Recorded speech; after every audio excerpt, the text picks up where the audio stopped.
Hello, Simon. Hello, Bruce. How are you today? I'm feeling holiday-ish. Thank you very much. Are you? How are you? I'm equally feeling well rested. Good. You look like you've got a lovely tan there. Well, thank you very much. I should have taken the sunglasses off. Yes, I wasn't going to mention, but the panda eyes. Are you somewhere sunny right now? I think I can hear gulls and the wafting of waves in the background. Yes, there is that going on. Excellent, lovely. So, what are we going to do, Bruce? Because it's holiday time, and you and I deserve a rest. We need a holiday. We do. I tell you what we could do. Why don't we do a best of, like the best of radio shows? Why don't we do a best of Factoraly? Ooh, that's a lovely idea. A few snippets from previous episodes. Yes. What a great idea. And of course, we are rapidly approaching our 100th episode, so this could be a sort of a let's look at what we've done so far. Yes. Little amuse-bouche before we get to 100. Before we get to the main course. Yes. Great idea. Well, in that case, hello everyone listening. This is Factoraly. I'm Simon Wells. I'm Bruce Fielding. Please enjoy this best of Factoraly. And if you're a regular listener, then you'll be hearing things again. Yes, indeed. You'll be going, that's right. I remember that now. I remember that. I don't remember them doing anything on potatoes. So sit back and enjoy.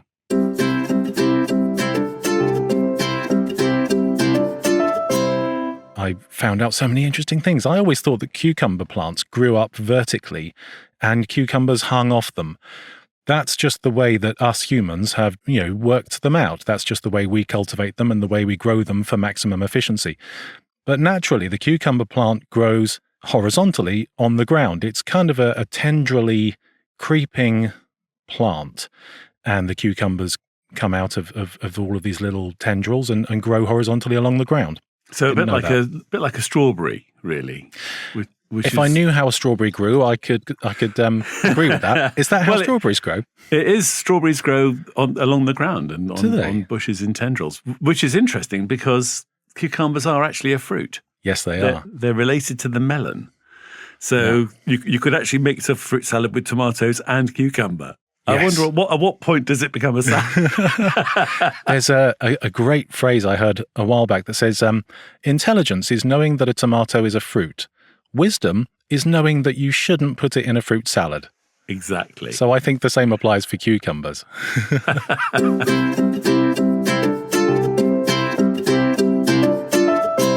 So, Bruce, what interesting topic are we going to chat about this week? Well, this is one of my favourite subjects. This is typography and printing. Very good. Can I just say at the very, very beginning? Go on. I'm going to get this off my chest because I will shout at anybody who gets this wrong. A typeface is the actual face like Bodoni or Times or Helvetica. Right. A font is what you do with the face. So that's whether it's bold or italic or what point size it is or anything like that. So is it? If you imagine the typeface is the body and the font is the clothes. Oh, nice. Okay. So that's an easy way to think about it. So when you're talking about a typeface, you're talking about the big picture, the actual thing itself, whereas the font is very much how you treat it. So when we're all on our computers, there's a little drop-down menu that says font. Yes. From which you can pick things like Arial, Helvetica, Times New Roman. So that's incorrect, is it? Yep. They actually mean typeface. Yes. Well, there we go. I've learned something already. We're only a couple of minutes in. I tend to shout at the radio or at people in general if they use font when they mean typeface. Right, okay. I wonder who first made that error. Whoever it was quite substantial because that's what I automatically think a font is. It's the name of the typeface. Yes, no. The name of the typeface is the name of the typeface. Right, okay. I feel the need to start off with identifying what is a Viking, because we all know what a Viking is, right? We picture either a blonde or red-headed fella from Norway, big, menacing, threatening, angry, unkempt, wearing a helmet with horns sticking out of it, plundering and pillaging everywhere they went. And that is precisely what everyone will think of when they think of a Viking. Yeah, turns out that's not what it is. Oh. That's partly what it is. Okay, shall we take those one at a time then? Yeah, go on then. Where do you want to start? Well, look, let's start with the biggie. Horned helmets. Okay, horned helmets. Nope. No horned helmets. Never happened. I mean, it doesn't make... If you think about it, if you've got a horn on your helmet, it gives... And somebody's coming down with their sword on your head, it actually stops the sword from sliding off the side of your head, which is what a helmet's there for, is to make the sword slide off. Actually gives it more grip, doesn't it? Yeah. So it's not a practical battle. No logic. They did have the nose bits, though. The nose defending bits. Yes. I found out there is actually one particular event that led rise to the idea of Vikings wearing horned helmets. And this was in the 19th century.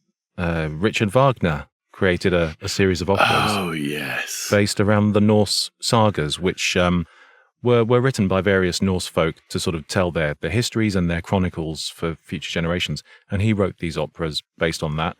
His costume designer, a fellow called Carl Doppler, simply said, hey, wouldn't it look cool if we put horns on these helmets for our Vikings in this opera? Was Doppler the guy who started to go, no?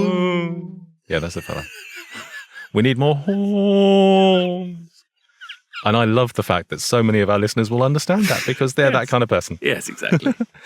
So yes, it's totally attributable to these two fellas doing an opera, having horns on their helmets, and everyone just sort of latched onto it and went, yeah, that's what a Viking looks like. Yeah, there was a religious sect that had horns on the inside of their headgear, but I think that's something else entirely. That's very odd. These things always bring me back to a Blackadder quote of some kind or other, testing my memory. There hasn't been a war run this badly since Olaf the Hairy ordered 80,000 helmets with the horns on the inside.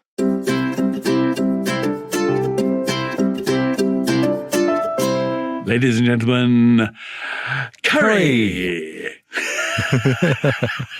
Do you like curry? I do like curry. I do love a... Well, let's...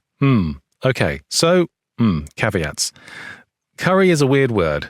Let's start off here and say, technically speaking, there is no such thing as a curry. Correct. Just like there is no such thing as a fish. As a fish, exactly. Or a seagull, or anything else. All those things we think are things aren't things. Yes, those. But there is a carry, isn't there? Ah, talk about carry. So Carrie Fisher, is that? No, we talked about fishing on another episode. Oh, yes, that's right. So carry is a soup. Aha.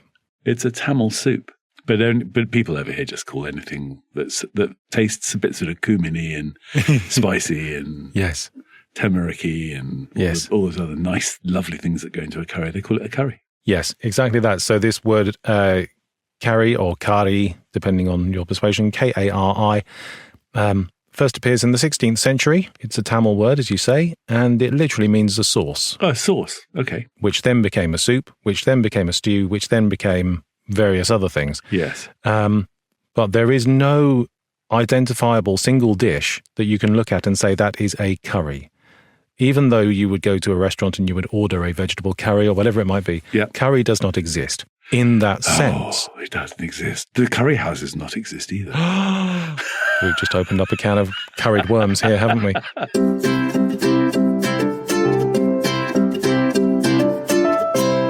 In ancient Egypt, the pyramid of Shura has roughly 380 meters worth of copper piping. Copper piping. Wow. Isn't that 3000 BC in Egypt? Copper piping used as drainage on a pyramid. That's impressive. I had to double check that because it just didn't seem reasonable. So they've been around for a while. They certainly have. Can you imagine calling an Egyptian plumber to come and sort out your piping? You sort of picture it in the hieroglyphics, can't you? Yes. The Egyptians sort of like turned sideways going...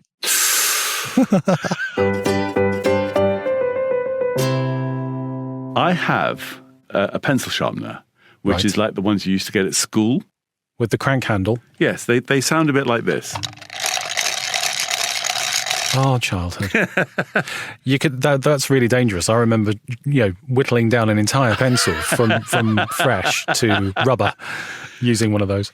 Well, the guy that invented that actually invented the bicycle bell.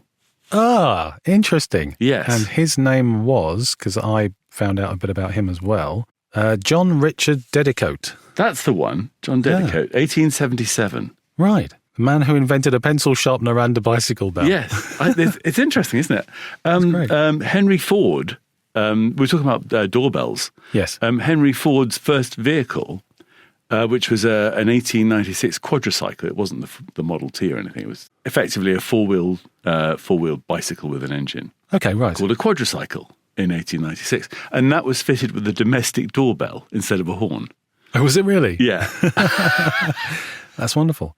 Now, because doorbells have changed, haven't they? I remember growing up with a doorbell, which, it's sort of roughly the shape of those countertop bells that you ping the little button on top. Yes. With a rotating thing inside, and it sort of made a charming bring noise. And it lasted for as long as you pressed the button. Yes. Nowadays, it's a horrible digital rendition of Greensleeves or something like that. Or just a bing bong. A bing bong, yeah. Who doesn't love a bing bong? But actually, thinking about cycle bells, when bicycles first appeared on the roads, by law, between 1888 and 1930, cyclists were forced to continually ring a bicycle bell when they were in motion. Yeah. The whole time they were going? The whole time. Oh, that's going to be annoying, isn't it? I mean, you're going to get sort of Nintendo thumb, aren't you? I was going to say, it sounds like that middle eight section of Bicycle Race by Queen. Yes. They just go mad on the bells. Well, it would. Constantly. Yeah.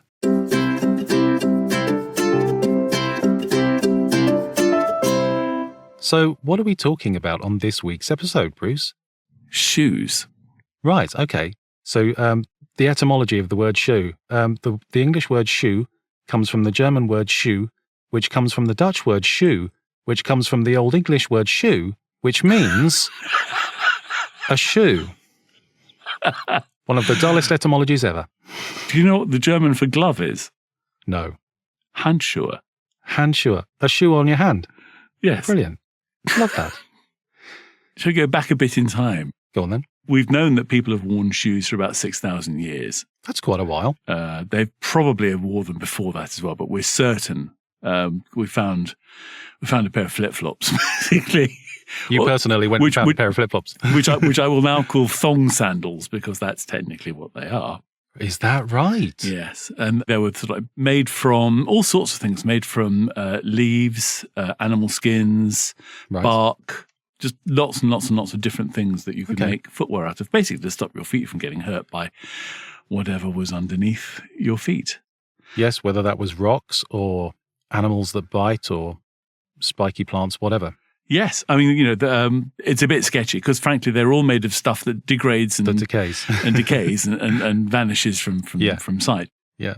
And then you get into like the medieval type of shoe. You look at Blackadder and you sort of see the shoes that are, there were some shoes up to like 4 feet long. Good grief. I mean, that's, in medieval terms, that's almost a whole person. I know. But what they did was they curled the toe up, yes.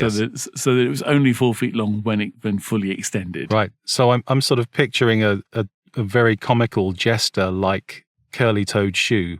Yes, exactly.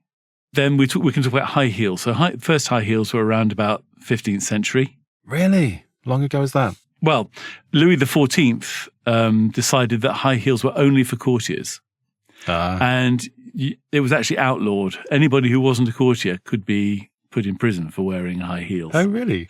I think he was quite short, so maybe basically like 15th, 16th century lifts.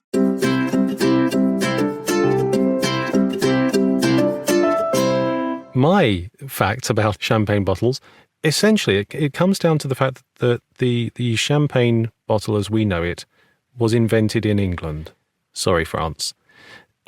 Sparkling wine has been around since medieval times, but it was originally seen as a flaw to have bubbles in your wine. The wine had been left in the cold cellar for too long. It's gone off. It's gone off, yeah. The fermentation process has continued. It's got bubbles in it. No one wants that. The bubbles would break the glass bottles, which back then were thinner and not as sturdy as they are now. So it was a problem. And over the years, people sort of started quite liking these bubbles. The bottles that did survive were quite rare, and therefore the rich took them on and said, "Oh, look at this! I've got this sparkling wine. How exciting!" but the bottles were never strong enough to be mass-produced and used for that intention. In 1615, James I, who was warring with some country or other, I can't remember which one, might be France, might be Spain, we alternate. Was this James I who was James VI? That's the one, James I of England. The one country that it wouldn't have been is Scotland. Scotland, exactly. Unless they were having an off day. Yes. So James I, or the Sixth, depending on which way you look at it, he was at war. He was making lots of ships for his navy. He made it law that no oak trees could be felled in this country for any purpose other than making ships for his navy. The bottle manufacturers, glass manufacturers, had always used charcoal for their furnaces, which is obviously made out of wood. So they had to suddenly switch to coal because they weren't allowed to use wood for that purpose anymore. Their coal furnaces burnt at a higher temperature. Higher temperature in making glass makes tougher, stronger glass. That makes sense. Yeah. And so it was only as a result of that the glass used in wine bottles could be made thicker, stronger, tougher, and withstand the pressure of the fizz. Wow. You can also, there's a third thing you can use in jelly, which is tonic water. Oh, really? If you use tonic water you don't have to use a whole lot of tonic water, but when you fill up the second half pint in the jelly, if you use tonic water and you happen to go into a disco, then your jelly will glow in the dark. No way. Yeah. It's really great. It's quite good. It's quite good for like birthdays and celebrations, and obviously things like Halloween. But so quinine has that property where it glows under blacklight. Yes. So if you use tonic water, you get glow in the dark jelly. That's brilliant. Let's try that now. There you go. There's a recipe for you immediately on Factoraly. Perfect. Well, one of the things I'm eating is quite a lot of nuts. Okay. I think I'm eating nuts anyway. Well, you would hope that you would know whether you're eating nuts or not. Well, this is the thing. So today's episode, we're going to be talking about nuts. Oh, what a coincidence. Isn't that wonderful? But a lot of nuts aren't nuts. No. They kind of fall into three different groups. There are nuts, there are legumes, and there are drupes. I just love the word drupes. And drupes specifically spelt D-R-U-P-E-S. Yes. As opposed to drupes. As a double O. Yes.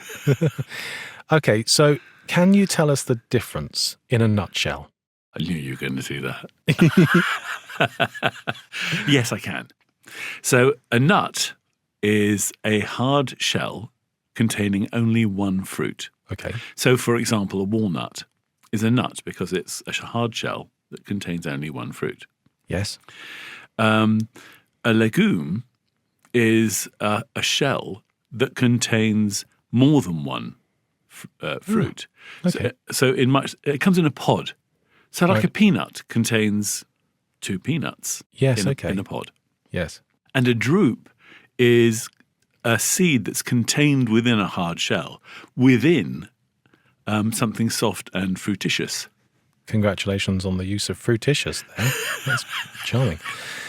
Yes. Okay. So it's confusing. I read very similar definitions to what you've just said. I found that an awful lot of foodstuffs sort of cross over into different categories, and there are things in some categories that you really don't think should be there. Yes. But cashews and peaches are in the same family. They're both, by your explanation just there, drupes, yes, aren't they? They are. So a peach or anything that has a hard stone, it's just about what we do with it. We focus on the sweet, fleshy bit and we throw away the hard thing in the middle. But a cashew, or a cashew, depending on how you're disposed. I'm a cashew. You're a cashew, I'm a cashew. Bless you. Cashews have a soft, fruity outer, which gets thrown away, and all we know of the cashew is the hard, nutty bit inside. It's kind of inside. It actually hangs down from the bottom. If you look at a cashew, it's like a pear. If you can imagine a pear with like a very large cashew nut, like black underneath it. Yeah. That's kind of what a cashew nut looks like. Oh, I see. Interesting. And you can eat the pear bit. It's quite nice. Is it? But don't eat the cashew because the outside is poisonous. Crikey. There's a lot of trial and error involved in that, isn't there? Yeah. You can imagine someone seeing this thing growing on a tree for the first time. Let's try this bit. Ooh, let's try this bit. I thought, you have that bit there and I'll have this bit here and we'll see how we do. Yes.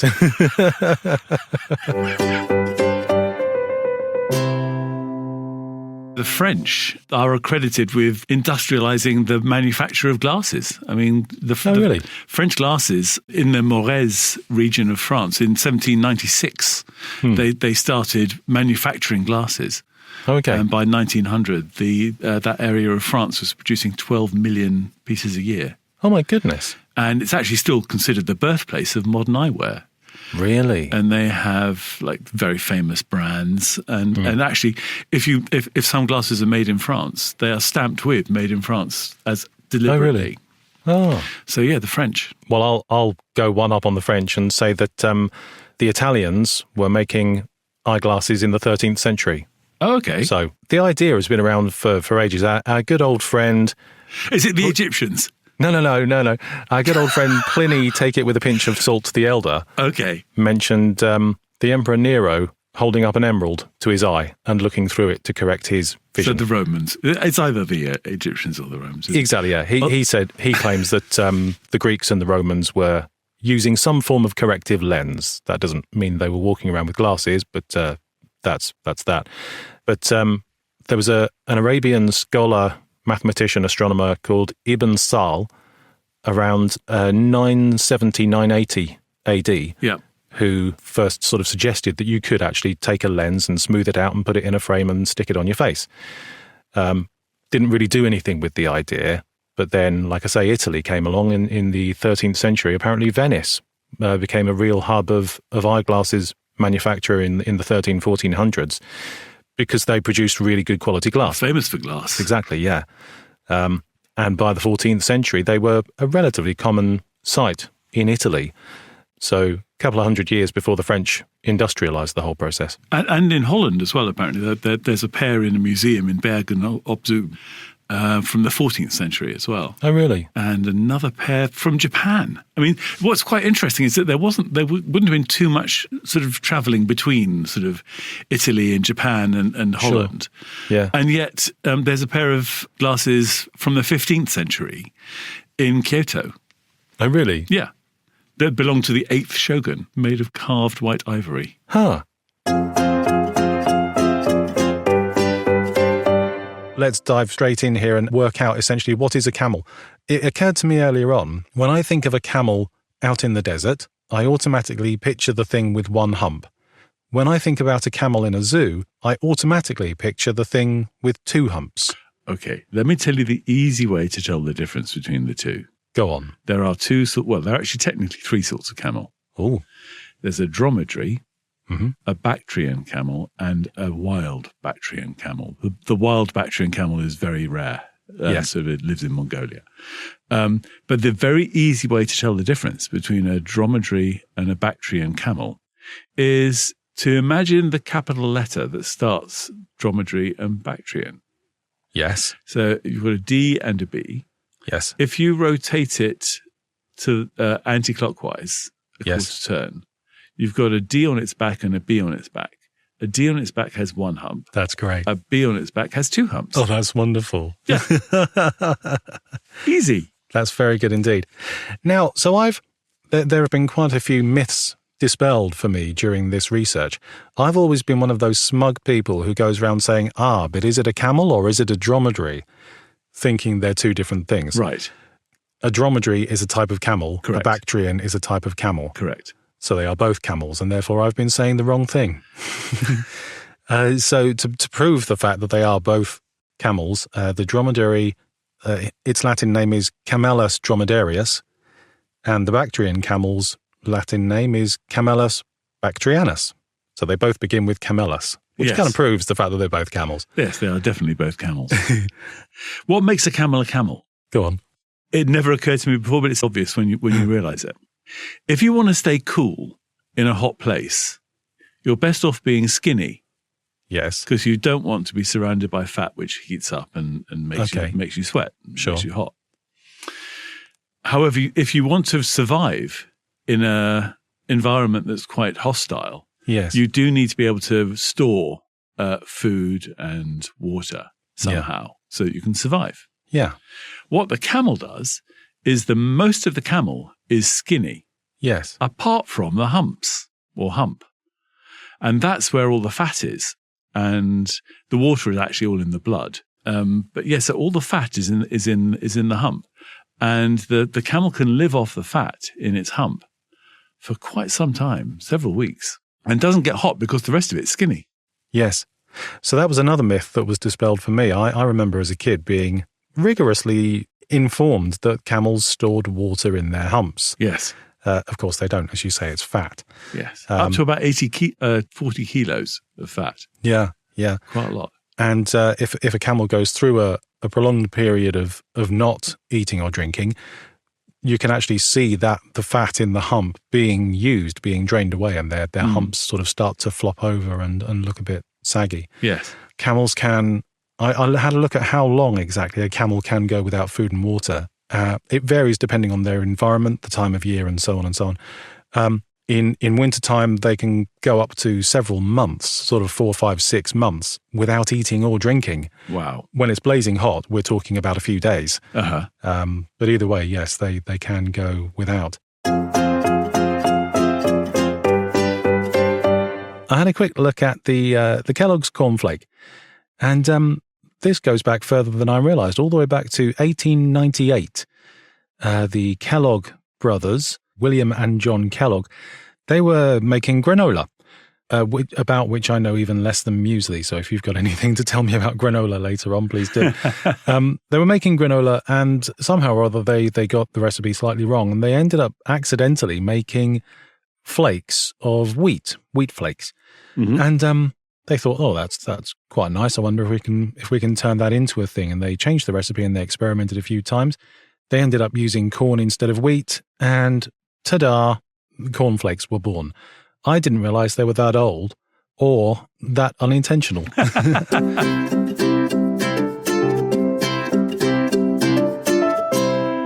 One of my favorite facts of all time is regarding Escoffier.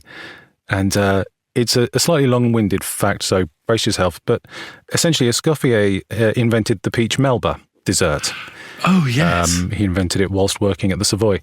And this fact is that the peach Melba is indirectly named after a mill in Derbyshire.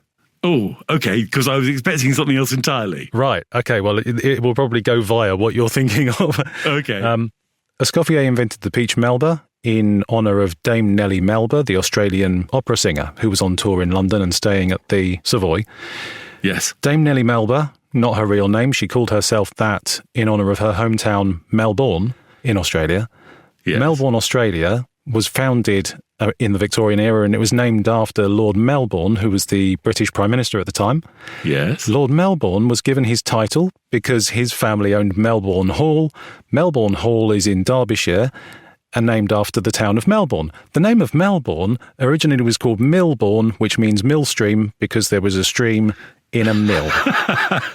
So via that chain of events, the peach Melba is named after a mill in Derbyshire. Congratulations, you win today's prize. Thank you so much. What do I win? Some peach Melba.